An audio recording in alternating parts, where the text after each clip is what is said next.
सदन में आप काफ़ी अच्छे मुद्दे जो हैं वो उठा रहे हैं, मैं आपकी स्पीचेज़ लगातार सुन रहा था। कई सारे मुद्दे आपने लगातार अपने संबोधन में कवर कर दिए हैं और काफ़ी बवाल भी हो रहा है। एक तो आपने खास योजना वीबीजी रामजी जो है, उसको आपने कहा कि ये फेलियर है बिल्कुल ये।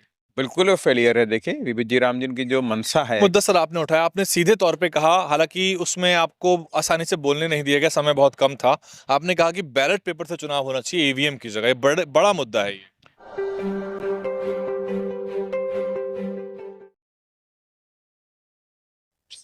बहुजन समाज पार्टी के राज्यसभा सांसद और कई राज्यों के मुख्य प्रभारी रामजी गौतम मेरे साथ हैं। बहन जी की जो अभी सभा मीटिंग संपन्न हुई है, सर मीटिंग में क्या मुख्य दिशा निर्देश बहन जी ने दिए हैं? देखो माननीय बहन जी ने आज मीटिंग में खास तौर से पूरे देश के अंदर पार्टी के संगठन को लेकर के और उसमें गति देने के लिए, क्योंकि माननीय बहन जी को इन्फॉर्मेशन थी कि कहीं ना कहीं से पूरे स्टेट के अंदर, कई स्टेटों के अंदर काम काफ़ी धीमा चल रहा है, तो वो उस चीज़ को लेके और साथ ही माननीय बहन जी को जो हम लोग जन्मदिन मनाते हैं जन कल्याणकारी दिवस के रूप में, और साथ ही उसी दौरान पार्टी को हम लोग आर्थिक सहयोग करते हैं ताकि पार्टी हमारी चल सके। क्योंकि हम सब लोग जानते हैं कि बहुजन समाज पार्टी किसी भी धन्ना सेठ से रुपए नहीं लेती है। बहुजन समाज पार्टी अपने कार्यकर्ताओं से, अपने पार्टी के जो मजबूत लोग होते हैं उनके सहयोग से, उनके खून पसीने कमाई से चलती है। और इसीलिए बहुजन समाज पार्टी आज भी अपने विचारधारा से कभी भटकी नहीं है। तो उसको लेकर के माननीय बहन जी ने पूरे देश के वरिष्ठ पदाधिकारियों को बुलाया था, उनको समझाया था कि पार्टी को गति देना है। और ये पार्टी माननीय कांशीराम साहब और माननीय बहन जी के बहुत ही संघर्षों के बाद यहाँ बनी है। कहीं भी किसी भी तरीके से अभी पीछे नहीं जानी चाहिए। जी। सर सदन में आप काफ़ी अच्छे मुद्दे जो हैं वो उठा रहे हैं, मैं आपकी स्पीचेज़ लगातार सुन रहा था। कई सारे मुद्दे आपने लगातार अपने संबोधन में कवर कर दिए हैं और काफ़ी बवाल भी हो रहा है। एक तो आपने खास योजना वीबीजी रामजी जो है, उसको आपने कहा कि ये फेलियर है बिल्कुल ये।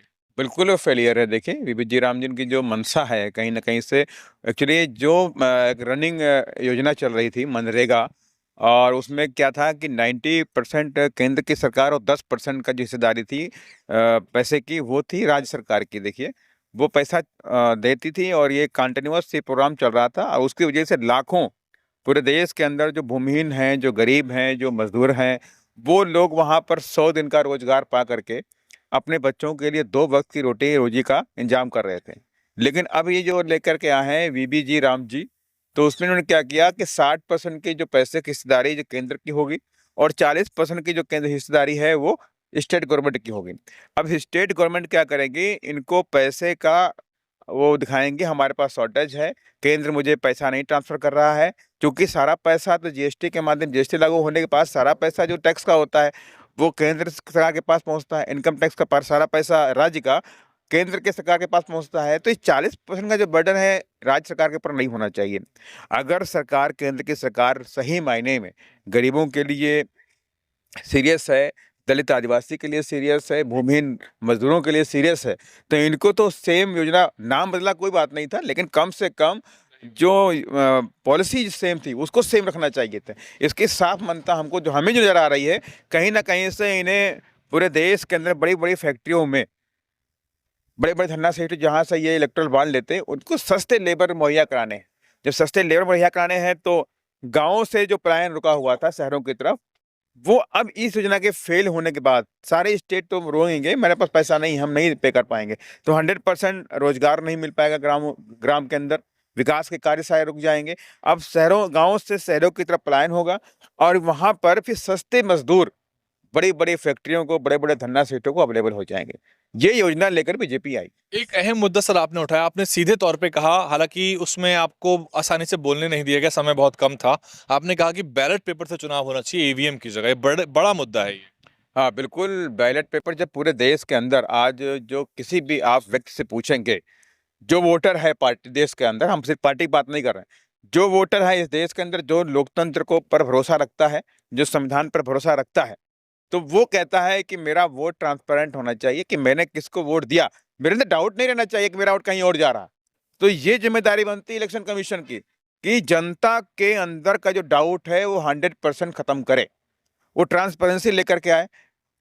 ईवीएम मशीन में कोई ट्रांसपेरेंसी नहीं। जब पूरे देश में बड़े बड़े टेक्नोलॉजी से बहुत आगे कंट्रीज इसको रिजेक्ट कर चुके हैं, तो भारत के अंदर क्यों नहीं होता? भारत के अंदर भी जनता चाहती है कि मेरा वोट मैं जहाँ दे रहा हूँ वहाँ जाना चाहिए, मुझे लगना चाहिए कि मेरा वोट वहाँ गया। कई जगह शिकायतें ऐसी आई हैं कि वोट बढ़ रहा है और उतने वोट पड़ा भी नहीं मशीन में, उतना वोट निकल के आ गया। ये सब चीज़ें हैं, बड़े गंभीर विषय हैं, उनको चुनाव आयोग को देखना चाहिए। और मैं ये कहूँगा कि चुनाव आयोग को ताकत दिखानी चाहिए। किसी भी पार्टी, किसी भी केंद्र सरकार के दबाव में रह के काम नहीं करना चाहिए। चुनाव आयोग इस देश का एक बड़ा मजबूत पिलर है, तो उसको अपने संवैधानिक दायित्वों को निर्वहन जो है ईमानदारी से करना चाहिए। SC/ST एक्ट को लेके भी आपने कुछ महत्वपूर्ण बातें कही। हाँ, बिल्कुल मैंने कहा है SC/ST एक्ट को जो है रोक दिया गया मुझे बोलने से, और मैंने उनसे कहा है कि ST एक्ट 2018 के बाद ये कमज़ोर हुआ है कि अब इसमें कोई गिरफ्तारी नहीं होती। किसी भी व्यक्ति पर एट्रोसिटी होता है, वो कंप्लेंट करने, FIR करने जाता है, लेकिन वहाँ पर गिरफ्तारी नहीं होती। गिरफ्तारी ना होने की वजह से जो पीड़ित व्यक्ति है, दोबारा फिर उसी व्यक्ति के द्वारा कहीं न कहीं से उसे एट्रोसिटी का सामना करना पड़ता है। तो मैंने कहा है कि इसमें जब आप बहुत सारे संशोधन कर रहे हैं, बहुत सारे निरसन कर रहे हैं, तो आप SC/ST एक्ट 2018 में भी संशोधन करिए और उसमें गिरफ्तारी को अनिवार्य करिए, ताकि जब गिरफ्तारी का डर होगा तो SC/ST के ऊपर कोई दूसरा व्यक्ति अचानक आकर के हमला नहीं करेगा, उसके साथ में जो बैड बिहेव है वो नहीं करेगा, उसका हरासमेंट नहीं करेगा, उस पे शोषण नहीं करेगा, एट्रोसिटी नहीं करेगा। इसको लेके मैंने आवाज़ उठाने का काम किया है। और मैंने तो ये भी कह दिया कि जो उन्होंने कहा है कि उसका नाम जो है, जो रोजगार गारंटी मिशन जीविका योजना बताया उन्होंने, तो मैंने कहा अगर आप सही मायने में जीविका देना चाहते हैं गरीबों को, ग्रामीणों को, भूमिहीन लोगों को जो गाँव के अंदर रहते हैं, तो आपके पास जो 18 लाख हेक्टेयर ज़मीन सरकारी कब्जे में है, खेती योग्य ज़मीन है, आप उसे 2 से 3 एकड़ ज़मीनों के पट्टे बाँट दीजिए। जिस तरह से आदरणीय बहन कुमारी मायावती जी ने अपने सरकार के दौरान 4.5 लाख लोगों को 2 से 3 एकड़ ज़मीनों के पट्टे देने का काम किए थे फ्री ऑफ कास्ट में। आखिरी सवाल सर, अखिलेश यादव जी ने एक इंटरव्यू के दौरान कहा है कि जय श्री राम के बदले वो कह रहे हैं कि हम तो जय भीम और जय संविधान बोलते हैं। देखिए, जब वो सरकार में थे, तब उन्होंने कभी जय भीम और जय संविधान नहीं बोला। अगर वो जय भीम और जय संविधान उस वक़्त बोले होते, तो आज कुछ और होता। लेकिन दुर्भाग्य है जब आदमी की कहते हैं ना कि एक तरह से कह सकते हैं कि दिखावे में कुछ और है, अंदर कुछ और है। हाँ, वही वही जो कहावत चलती है, मुख में राम है और पीछे-पीछे छुरी है। तो वो उस तरह से नहीं होना चाहिए। देखिए, अभी हमको याद है कि या तो खुल के आएँ कि जय भीम वाले हैं कि जय श्री राम वाले हैं। खुल के आना चाहिए सामने ना। भाई, हम जय श्री राम के विरोधी नहीं हैं, लेकिन विचारधारा की बात तो हो ही रही ना यहाँ पे। एक ऐसा तबका है जो जय भीम की विचारधारा को दबाने में लगा हुआ है। एक ऐसा तबका है जो संविधान को दबाने में लगा हुआ है, और अगर उनके साथ में है तो उनके साथ जाएँ, अगर उनके साथ में नहीं तो खुल के सामने आएँ। देखिए, अम्बेडकराइट हैं तो अम्बेडकराइट बन के दिखाएँ। सर, 4 करोड़ वोटर को लेके योगी जी और अखिलेश जी दोनों ही बयानबाजी कर रहे हैं, जबकि बहन जी ने भी SIR को लेकर चिंताएं जताई हैं, ट्वीट किया था। और आपराधिक प्रवृत्ति के जो लोगों का चुनाव लड़वाने को लेकर आपने भी सदन में उठाया है, वही मुद्दा जो बहन जी ने ट्वीट में उठाया था। देखिए, आपराधिक प्रवृत्ति का एक बड़ा नुकसान आ रहा है कि बहुत सारे प्रत्याशी आते हैं और उनके बारे में जान नहीं पाते कि बहुजन समाज पार्टी कभी भी अपराधियों का समर्थन नहीं करती है, कभी संरक्षण नहीं करती है। हम यही चाहते हैं कि कोई भी अपराधी किस्म का व्यक्ति BSP का प्रत्याशी ना बने। लेकिन जब हमारे पास कोई भी व्यक्ति प्रत्याशी बन कर के आता है, तो वो अपने आप को तो यही बोलता है मेरे पे कोई केस नहीं है, कोई FIR नहीं, कोई भी हमारे पे मुकदमा नहीं है, हम बहुत ही मतलब जनता के शुभचिंतक हैं और समाज सेवी हैं, यही कह के आगे आता है। लेकिन जब वो फॉर्म भर देता है और जब वो आगे बढ़ जाता है, फॉर्म इशू जाता है, तब मालूम होता है उसको FIR है, केसेस है।